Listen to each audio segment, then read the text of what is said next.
En la actualidad, la educación está en la mira de un mundo globalizador. Esto surge por las diferentes necesidades que la humanidad y el contexto social requieren. Por un lado, la constante aplicación de las tecnologías de información y comunicación.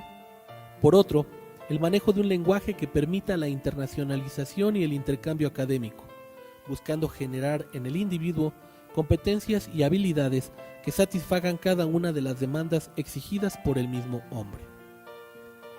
A lo largo de la historia, la educación ha sufrido grandes cambios y, como se puede apreciar en la actualidad, estos cambios cada vez son constantes.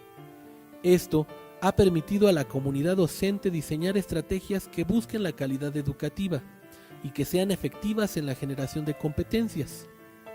Ya que nada es surgido de la nada, el hombre dedicado a la educación está en la búsqueda constante de innovar a partir de lo establecido en tiempos pasados. Retomando un poco de la historia, se puede vislumbrar desde épocas antiguas cómo diversos eventos han ayudado a consolidar nuevas estructuras que permiten académicamente un mejor desempeño en el individuo actual. Siendo la filosofía madre de todas las ciencias y Pitágoras considerado como el primer filósofo, tienen gran influencia en el contexto educativo, dando las bases a la pedagogía como parte esencial de la atmósfera académica. Se puede decir que la educación se desarrolla en 4 etapas. La primera conforma la educación en la antigüedad, la segunda la escolástica, la tercera el Renacimiento y finalmente la cuarta como la época contemporánea. Dentro de estas etapas se puede ver claramente cómo el contexto educativo gira en torno a la religión, ya que en aquel entonces su poder era inminente para el desarrollo de las clases sociales. Aunque dentro de la primera época la religión sufrió grandes fracturas, pues el auge de la filosofía y su constante demostración de las cosas repercutió considerablemente en el desarrollo eclesiástico. Regresando a Grecia, en los tiempos de Sócrates y el desarrollo de la ideología sofista, la educación se basaba en el raciocinio con la firme intención de establecer nexos en la vida política y social, preparando gente que tuviera la habilidad de persuadir con la palabra. Cabe destacar que en este periodo, el hecho de establecer criterios a partir de la filosofía permitió el desarrollo del humanismo, dando total importancia al hombre y a su progreso natural mediante una actitud crítica y reflexiva, además de adquirir conocimientos a partir de otras ciencias y el arte, pero sobre todo de la dialéctica y la mayéutica, ambos empleados por Sócrates. Al surgir el feudalismo, se denota una brecha que para ese entonces ya establecía una discriminación de clases, aunque finalmente la idea primordial era el control político y social que pudiera satisfacer los intereses eclesiásticos. En este caso, las clases pudientes como los señores y caballeros se preparaban para las armas y la cortesía, con la finalidad de remarcar la distinción de clases, de ahí el surgimiento de la nobleza. Durante esta época también surge la creación de las universidades por parte de las escuelas catedralicias, esto en el siglo XII, logrando una total autonomía. Posteriormente, a la llegada de la Revolución Industrial, la actividad científica e intelectual toma fuerza en la sociedad totalmente desligada de la religión. En la etapa de la escolástica, la religión gana terreno, retomando y propagando la fe cristiana, con la intención de llevar al hombre a la inteligencia en el entendimiento de los libros sagrados y definiciones dogmáticas, estableciendo un contraste entre la fe y la razón. Tiempo después, durante el auge de la dialéctica, se le otorgó un voto de confianza a la razón, con la finalidad de entender la realidad de la fe, contrario a los antidialécticos que apelaban a la autoridad de los santos y profetas.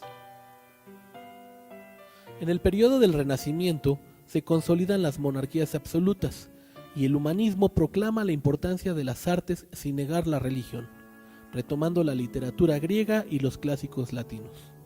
Por otra parte, el humanismo toma gran fuerza en Europa, principalmente en Italia, cuna de esta gran corriente, al igual que en Inglaterra.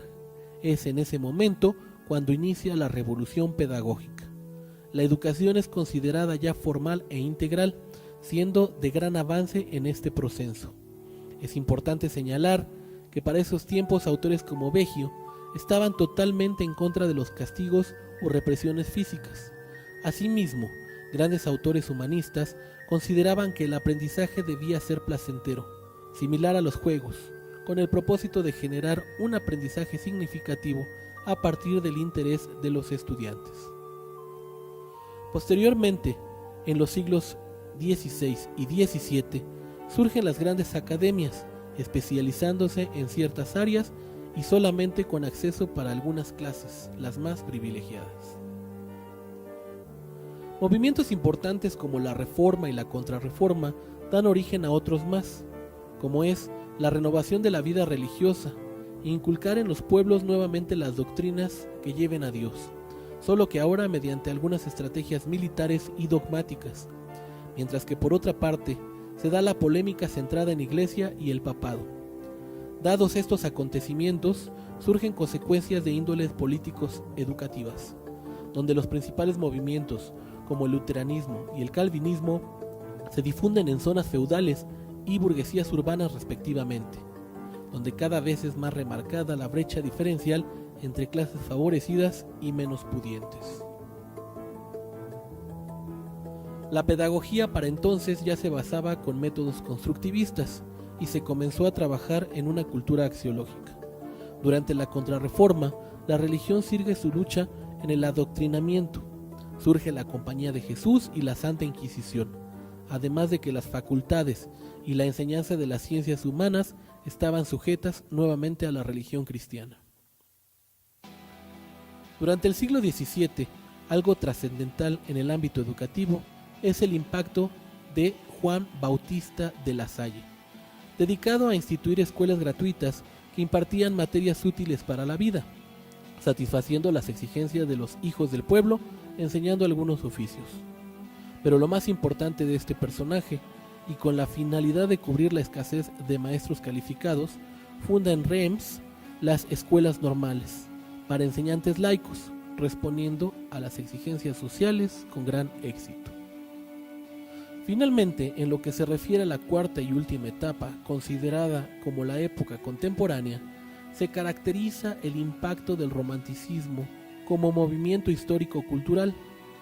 Personajes como Goethe, Hegel y Pestalozzi son de gran importancia, particularmente estos dos últimos por su injerencia en lo filosófico y pedagógico. Asimismo, da comienzo el surgimiento de nuevas corrientes epistemológicas, como el idealismo, existencialismo, marxismo, positivismo, criticismo, historicismo, pragmatismo y la fenomenología principalmente, además de que a finales del siglo XIX y principios del XX, la educación y la pedagogía se caracterizan por la fundamentación filosófica de grandes autores como Freinet, Makarenko, Kilpatrick, Montessori, Cousinet y Dewey, entre otros, de los cuales, por ejemplo, Dewey, con su cultura progresista en Norteamérica, da pauta para que en nuestro país se le dé mayor énfasis a la educación.